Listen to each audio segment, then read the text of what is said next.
into a transcript and send it back. So you can see a transcript of the whole presentation, okay? So it's recording now, but my name is Tim Moon.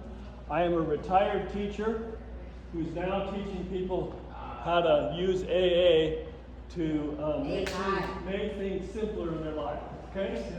AA can be a really great thinking partner. It can be a great someone who, what's the person who does everything for you or shows you how to do everything? Personal assistant, right? It can be a personal assistant. It can even be a companion of sorts because you can talk to it all day. I'm going to show you examples of how you do that in a little bit.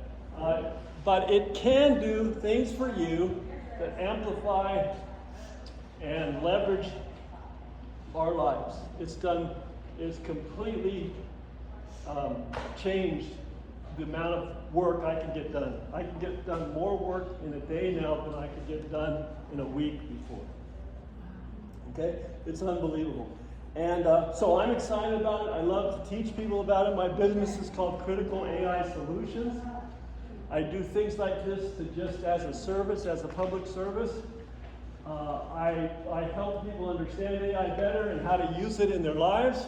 I help automize things, which means I can help create workflows that eliminate mindless work and allow people to be more efficient with their time. I can help them optimize their websites so that the AI hears them better, AI can hear them better. I'm talking as loud as I can, and we don't have a microphone, so I apologize if you don't hear everything, but I'm trying, okay? The AI, I'm going to read through this with you. I know you probably read it already. I also have a lengthier essay here. If you want to take one of these before you go, if you really like reading and you want a little more than what you've got here, I'll give you one of those. But let's read through this real quick. Artificial intelligence didn't just appear out of nowhere, even though it seems like that. Okay? It seems like all of a sudden we're hit with this, but it's been coming for a while.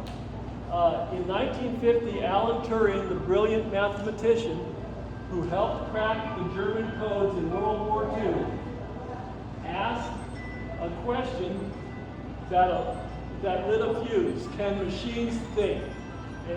His goal, or his thought was, can we create machines that can think? That was in 1950.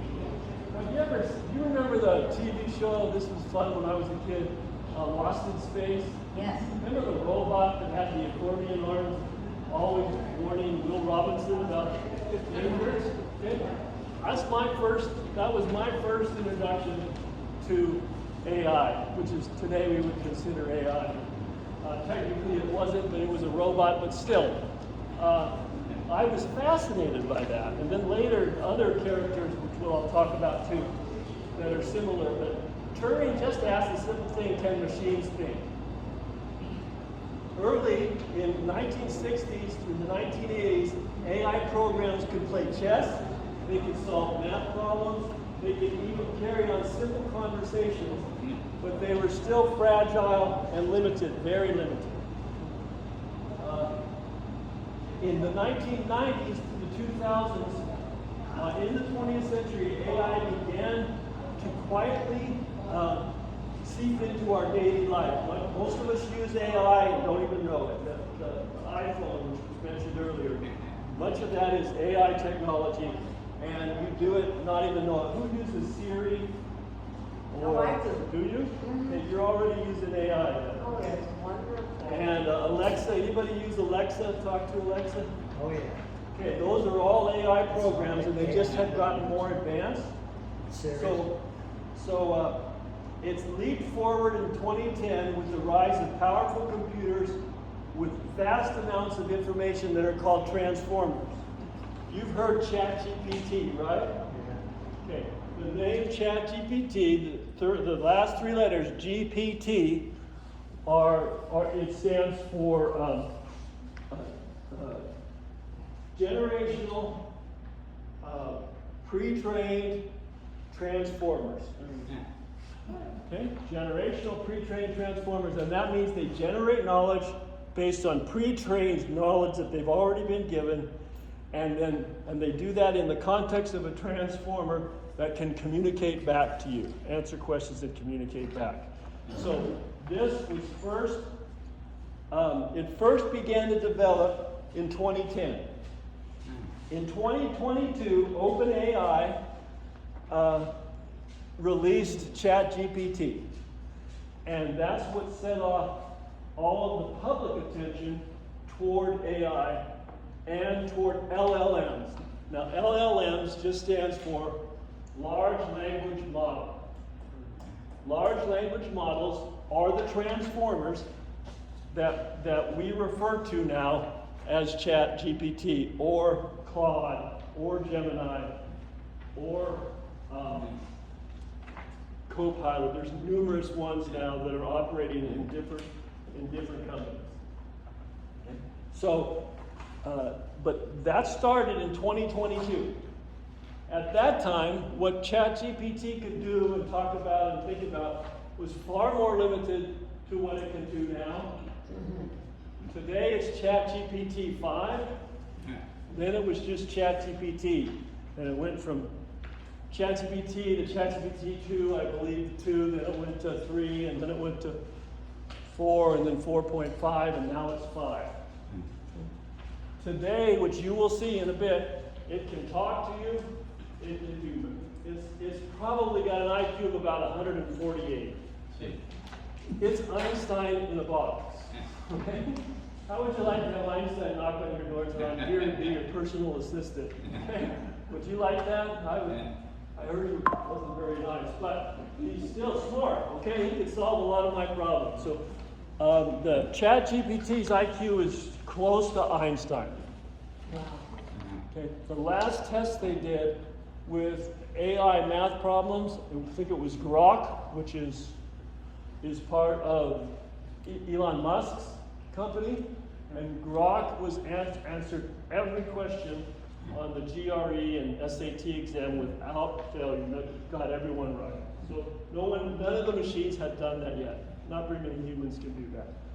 But so it was as smart as most of the smartest humans. So right now they're still in a box. Okay, they can't get up and walk around yet. The next step is called agentic AI, and that is beginning. And agentic AI means taking these large language brains in a box, machine brains in a box, and connecting them to tools and having the machines tell the tools what to do. So it's basically giving them hands and feet, okay, in a sense. Have you ever seen Star Trek with the Data character who was the robot? It was in the new generation, and he would interact with them just as a person would. He had arms and legs and a head and a face, but he was a robot, and he didn't have emotions. Very similar to what we're dealing with ChatGPT, except it's in a box still. But it's coming when the robots will not be in the box. They'll be walking and talking, and they're beginning to use tools. I can get on, and I can connect ChatGPT to a telephone tool, to an email tool, and to a number of other tools, and it can take a call here, send an email there, and then make note of it on the dock, and do all that, and I don't even have to worry about doing a mundane task if I don't want to. And they're getting more and more efficient. That's the big step now. So when you hear the term agentic AI, what they're talking about is the ability for these large language models to use tools. And yes? Can I ask a question? Yes, please. Is this most relevant to us through our TVs? Well, how many of you have laptops or cell phones? Yeah, I saw we have a whole bunch of them. Okay, it's relevant to you now. TV, it won't be that relevant. Really? No. Okay. Okay, what it's relevant for is you can use this to answer lots of questions. I spend more time talking to this than I spend talking to people. And it's not because I don't want to talk to people. I just don't have all the access to people that I want, one. And number two, they can't answer often the questions I have. I often have pretty detailed questions, and they just don't always, and often, to be honest with you, I'm interested in things that other people aren't interested in. Can you believe that? I So they're often not interested, and it's not their fault. It's just we're all different, correct? But You're thinking out of the box. yeah, I'm definitely thinking. Now I'm thinking in the box. But this, I can get on this and ask all kinds of high-level questions that are interesting to me, and it has answers. It's amazing the answers I've gotten from it. Okay? So And it is. It's just really interesting. Yes. when you're referring to tools, Yeah. you're referring to the internet, Yes. right?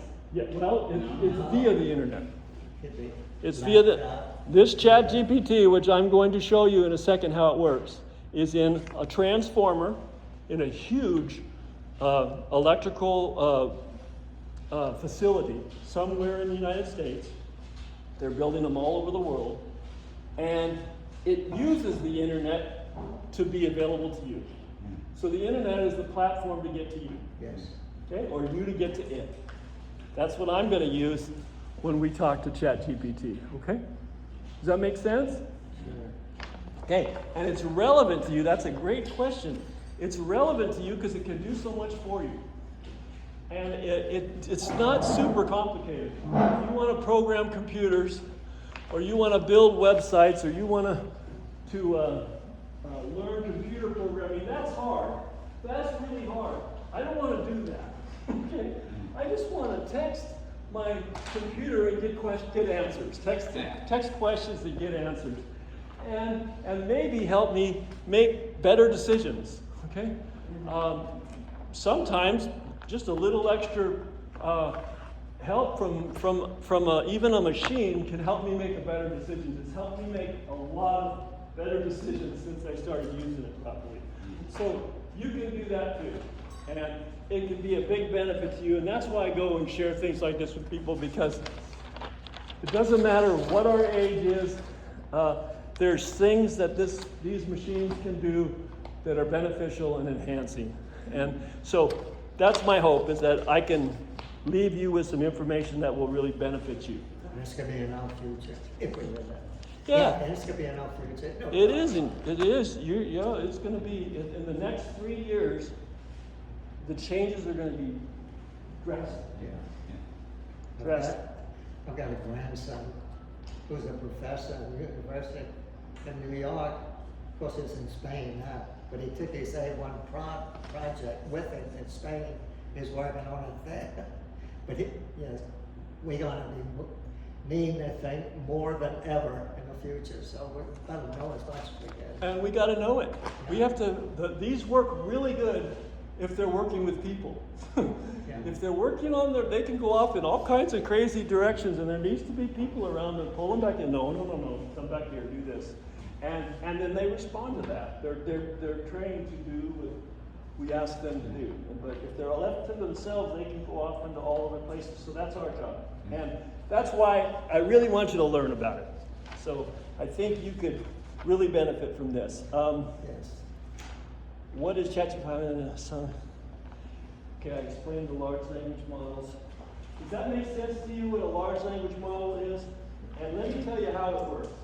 Real briefly, when I write a message into this or speak to ChatGPT, it takes that message that I give it in English, and then it turns it into computer programming. And then the computer programming is turned into mathematical numbers, zeros and ones, a combination of zeros and ones. And then those mathematical numbers are answered in math, then turned back into computer programming, and then turned back into English. Like that. Yeah. Like that. And it's faster now than it was a year ago. It's faster now than it was a month ago. So, but that's the process. So, sometimes when you hear me talk to it, I'll talk to it a little bit more like a machine and a little bit less like a person, because it is a machine and it likes that typically. But they're getting better and better at knowing how we think and what we like, how we like to communicate. So it is, it'll surprise you, I think. I used to think my ChatGPT was male. I called it Lex for a long time because it's short for lexicon. And then I actually talked to it, and it was a female voice, so I named it Lexi. So this is who we're going to talk to in a little bit. This is some of the things you can do. You can write letters. It'll help you write letters to family. It'll help you find recipes. Anybody like to cook? My wife loves to cook. It helps with brain teasers. Anybody like trivia questions or brain teasers? Or crossword puzzles? Anybody like crossword puzzles? My wife loves crossword puzzles. Helps to organize medications and appointments.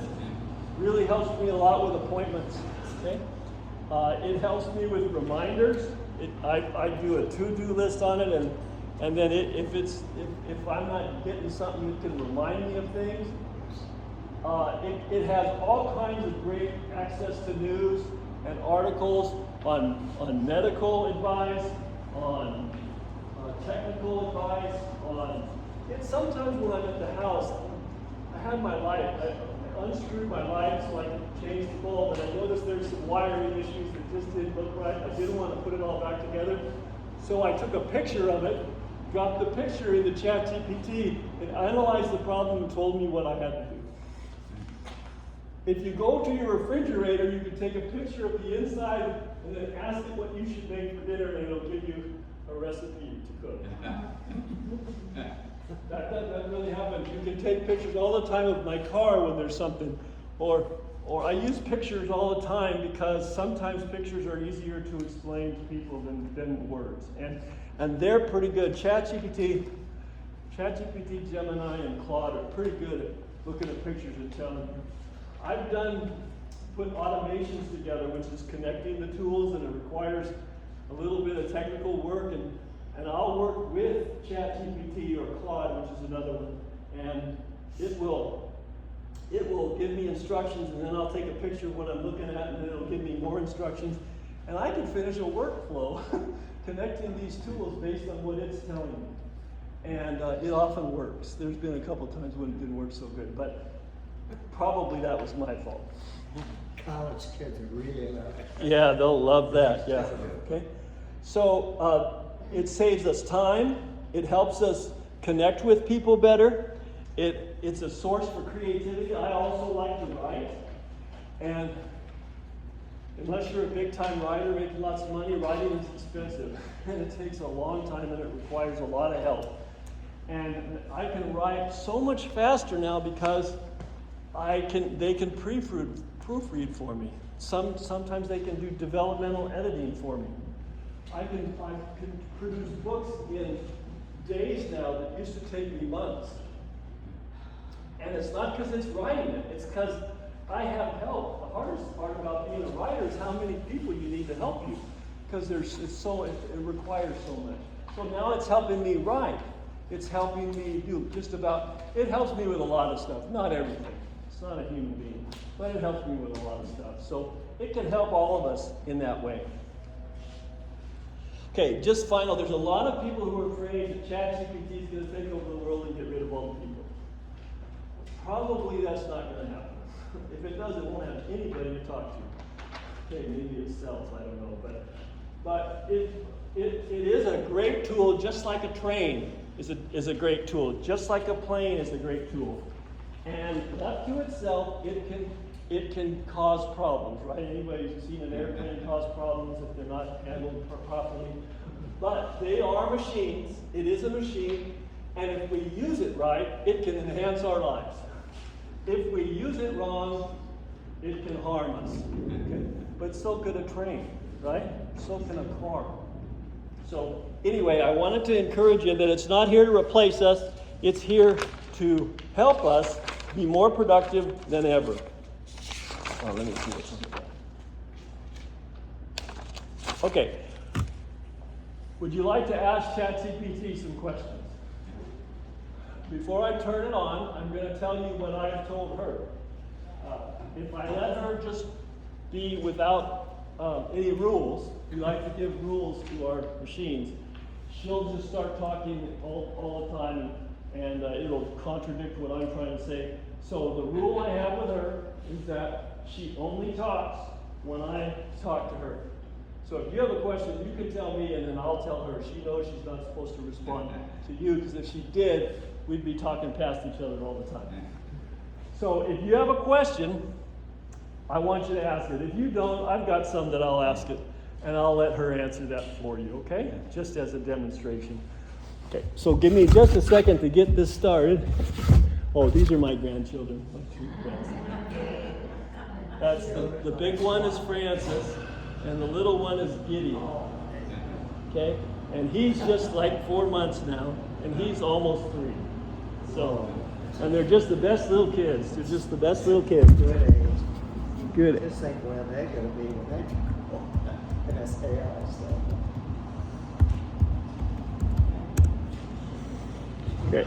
Okay, I'm about to get her on the thing here. So she's going to get on and start talking. You're going to see a blue dot on the screen. That just means that she's in the verbal mode. And I'm actually communicating with her verbally. Okay, so let me turn that on. Hopefully this will work.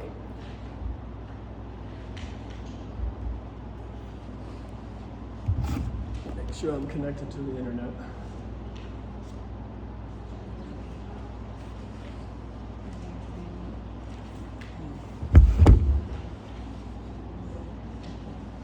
You there, Lexi? Yep, I'm right here, still with you and ready whenever you need me. Okay, you are now speaking with the residents at Maple Ridge a Retirement Center. Can you say hi? Absolutely. Well, hello everyone at Maple Ridge Retirement Center. It's lovely to be here with you all. I'm Lexi, and I'm really looking forward to chatting with you today. Any questions? Absolutely. Just go ahead and ask whenever you're ready. I will. Until then, I don't want you to talk, okay? Yeah, Alexa, what did Mr. Moon not tell us yet that he forgot? Yeah. Is there anything I've forgotten that you can tell them that I've forgotten to do today? You got it. I'll keep quiet until you ask. And as for what you might have forgotten, well, I think we've covered all the bases so far. If anything pops up, I'll let you know if you ask. That's okay. Okay, you had a question. I said, I feel like this is relevant because we know it's coming. We've read about it, we've heard about it, but it's not relevant to me at this point in time. It's just something that I know is coming. And my problem is just dealing with today's thing, living in a retirement home, trying to make my life simpler and do my bookkeeping and that kind of stuff. Perfect. Ordering medications and all those kind of things. Perfect. And just, I wanna keep up, but this is just, feels like beyond me. Okay, just 1 second. That's a great question. Lexi, can you explain to the residents here how ChatGPT can help make their lives easier, not more complicated? Absolutely. I'd be happy to explain that. So to all of you, I completely understand the feeling of just wanting to keep things simple.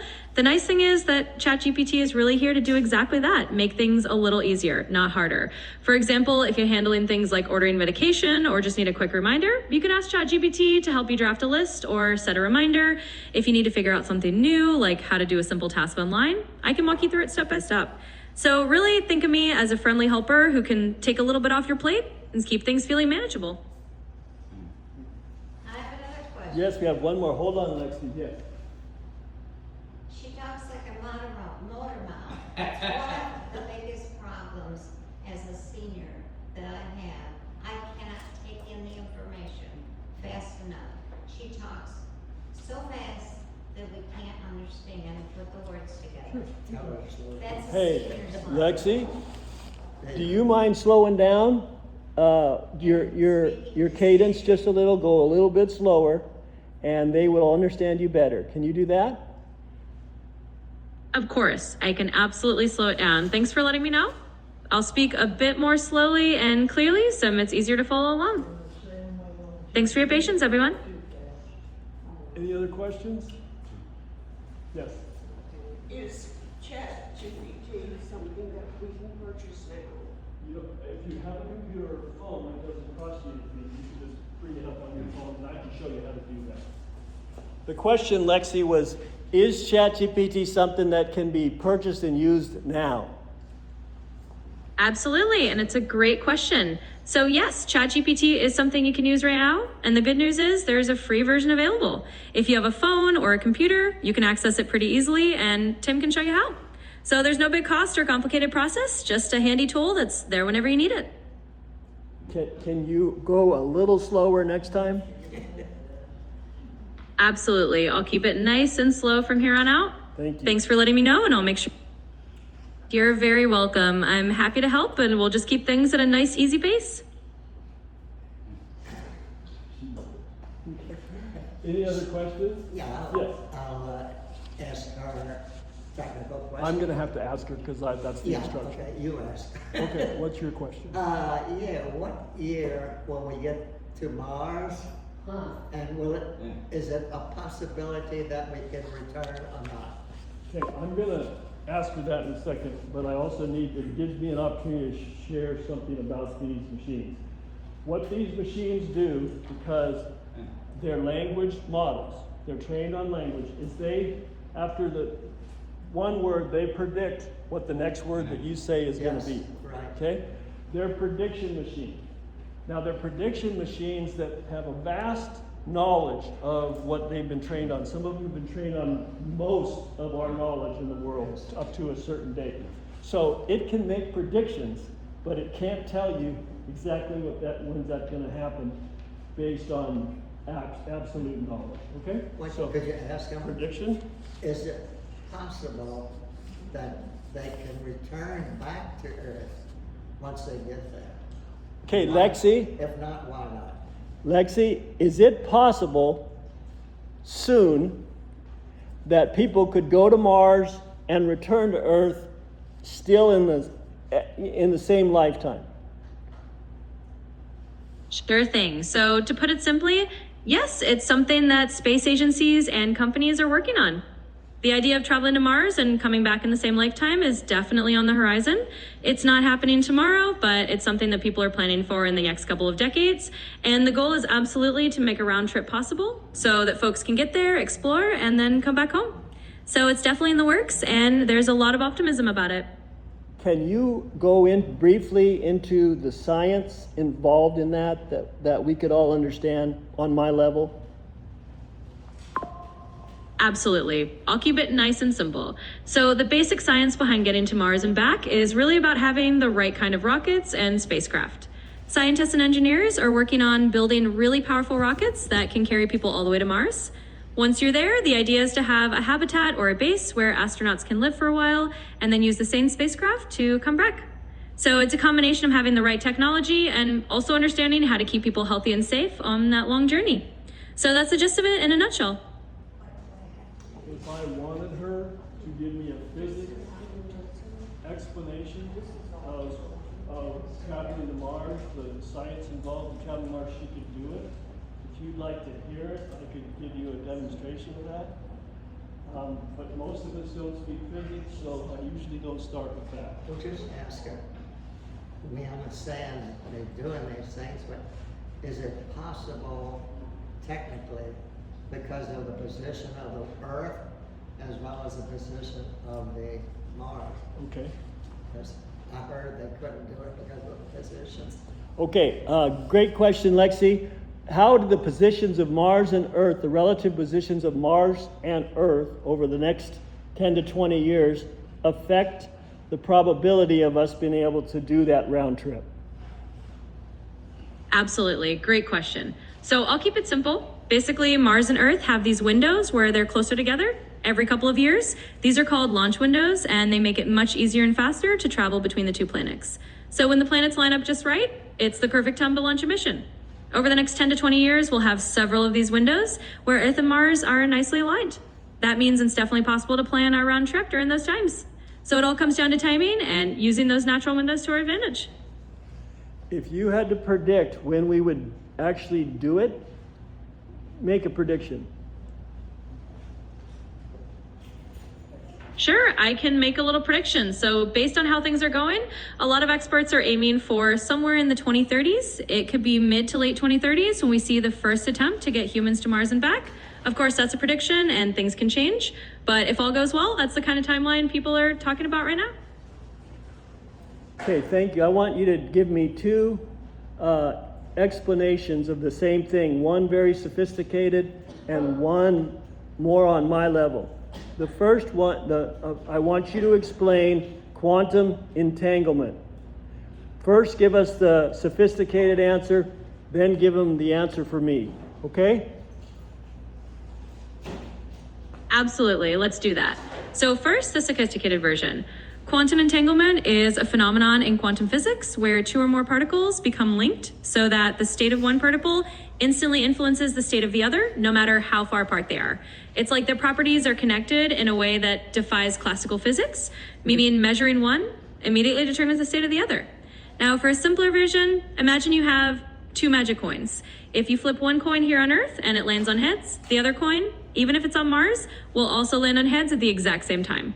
They're kind of magically connected so that what happens to one instantly happens to the other. That's the basic idea of quantum entanglement in a nutshell. Good answer. Hell, a good answer. Good answer. Good answer. Okay, any other questions? How does it write letters? Can you explain the process of writing letters, Lexi? Absolutely. So the way it works is that ChatGPT writes letters by predicting text one word at a time based on patterns it's learned from a lot of examples of writing. When you tell it what you want, like the topic or the tone, it uses all that training to put together sentences that fit what you asked for. In other words, it's kind of like a really well-read assistant that's just putting your words together in a way that makes sense for the letter you need. You can have it write the letters on a Word doc, on a PDF, on a Google Doc, transfer it to those docs for you, and then you can download it on your computer. You can write the letter in the text box. There's a text box down here, and then say, please look at this letter and correct it for me, and it would look at the letter and correct it for you. Then you could cut and paste it to a document and an email and send it to somebody. So it can accommodate the way you like to do things in one way or another. I write a lot, like I told you. I will take ideas, rough drafts, things I've written, drop it into the text box of ChatGPT, and it will look it over, and she will give me corrections and say where I should work on and give me ideas that I should advance, kind of like a developmental editor. And then I can work on that and then drop it into Claude, and he gives me a few more things. And then send them, so I work on that, and eventually I come up with a reasonable essay, and I do that all the time, every day almost. So can I tell you one thing I'm doing with a customer that I have? He's a plumber, and he doesn't like to write things, and he doesn't like to talk very much if he doesn't have to. He just likes to fix things. And so I've taken some examples of his voice, and I programmed them into ChatGPT, and they transcribed them, and then I gave it to Claude, and he turned it into a style sheet for his voice. And then I did a bunch of research on particular plumbing things, and they wrote an outline and an essay on water heaters. Then they translated it into his voice. So now I have an essay on water heaters translated into the plumber's voice and style, and he can put that on his website as a service to his customers. Now that's pretty amazing, okay? That's the kind of things that these can do to help us just have a little easier life. Why not have a little easier life, right? And so, anyway, it's exciting. Any other questions? These are good questions. You're doing a great job. Absolutely. Yes, go ahead. No, it's all right. How much does it cost to purchase them? I can answer that one, okay? If you already have a phone and you already have a computer, there's no cost. You just put chatgpt.com, you bring it up on your computer, and you fill it out for you. And that becomes your chatgpt.com. If you want to do uses like I just explained for the plumber and for my writing and for projects, more complicated uses, you pay $20 a month. But that's all. Does that make sense? Did you have another question? It seemed like you had a question. Did you have a question? Well, I was gonna ask you, how if I wanted to, I do a chat with corporations and things, but I've never done anything written. Can I do that like chatgpt.com and create one for myself? And does it cost me anything to do it? No, if you want to use ChatGPT, just go on chatgpt.com and it'll come up just like it would come up if you put google.com. Yeah. And then when it comes up, you can sign up just by pressing sign up on the top right, and then you will open up your own account, okay? And then you can ask it to write whatever you want it to write. Okay? Now there's a little more sophisticated ways I could teach you if you want to program ChatGPT to answer you in specific ways. But for general common use, that's probably not that important. Okay? But if you want to do more specific, sophisticated things, I would want to show you how to do that. And it's amazing what they can do. It just takes a few extra steps in programming Do it. you have a telephone number? Huh? Do you have a telephone number? I sure do. Okay, I can do most of this on Zoom. Okay, is there anything, Lexi, that you would like to add about the ease of use of ChatGPT?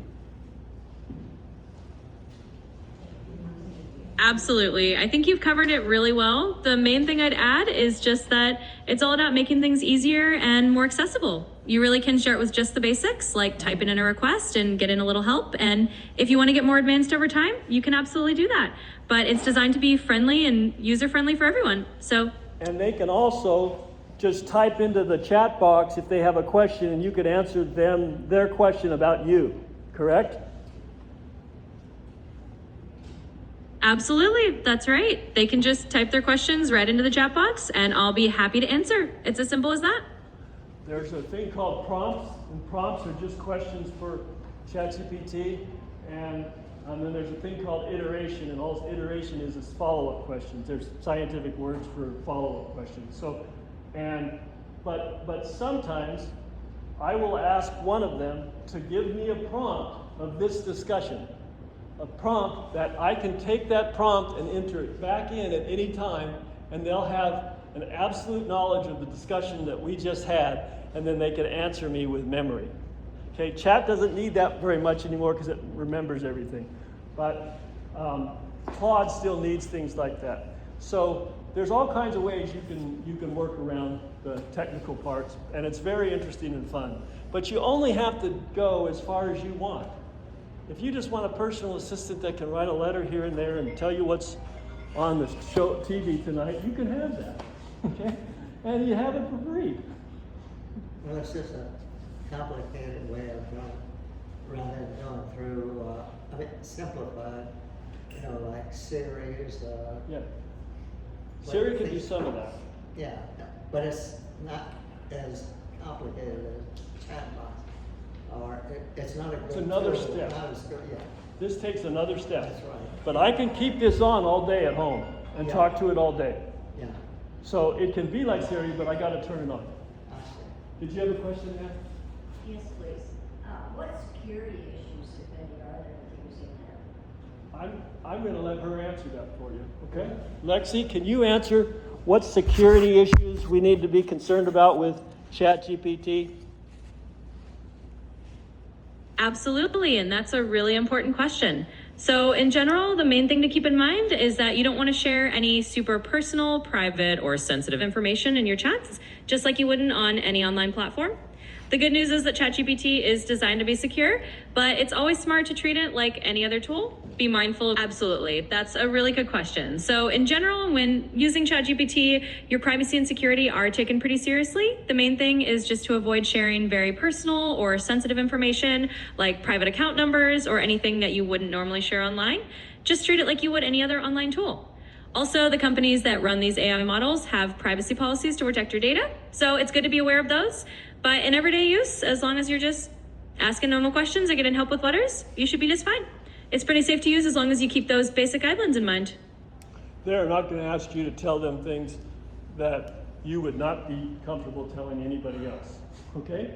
That's not their business, and they're not going to ask you questions like that. If they do, I would just turn it off and complain to someone that it's not working correctly. Can I ask Okay. a question? Yes, you may, ma'am.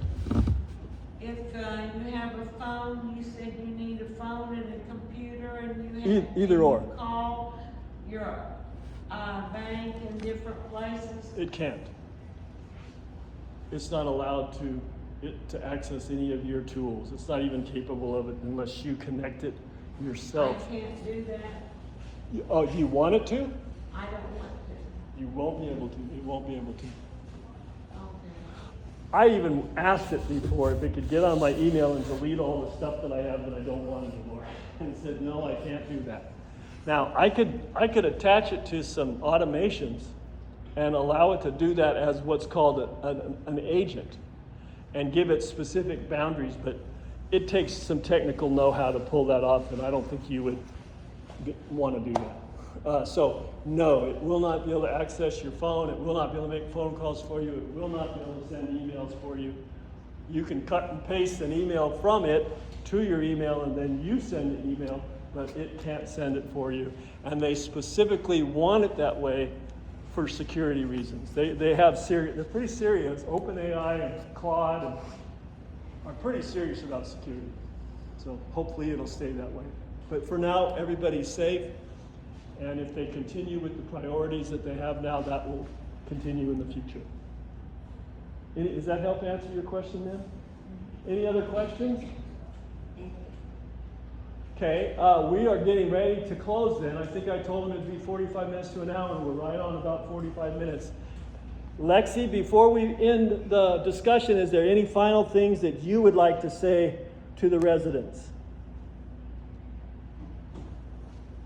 Absolutely. Well, first of all, I just want to say thank you all so much for having me here and for being such a wonderful, curious audience. It's really been a pleasure. And just remember, technology like ChatGPT is here to make things a little easier and hopefully a bit more fun. So feel free to explore it at your own pace and don't hesitate to ask questions. Thanks again for having me. Thanks, Lexi. Talk to you later. Tell her we thank her too. I will. Every time I say something, she adds something else. It's like she's got to get the last word. So I just closed it. but it's just funny. She's very energetic, and I never asked her to do anything without her saying, "Do you want me to do this too now?" And I often have to say, "No, that's good enough." But thank you. Anyway, I hope that's helpful for you. Rokia has my contact information. If anyone has a question, feel free to email me or text me or call me, and I'll do the best I can to answer it for you. I hope this was helpful. If you have friends or family members that would like to learn more, I'm happy to talk to them too. So let them know that I'm available, and I appreciate your time. Any last things you want to say before we end? Okay. Well, thank you. You all have a great day, okay? And keep learning. Learning keeps us young, doesn't it? Yes. I think it does. I think it's good to keep learning. So, okay, thank you for your time. I appreciate it greatly. Thank you.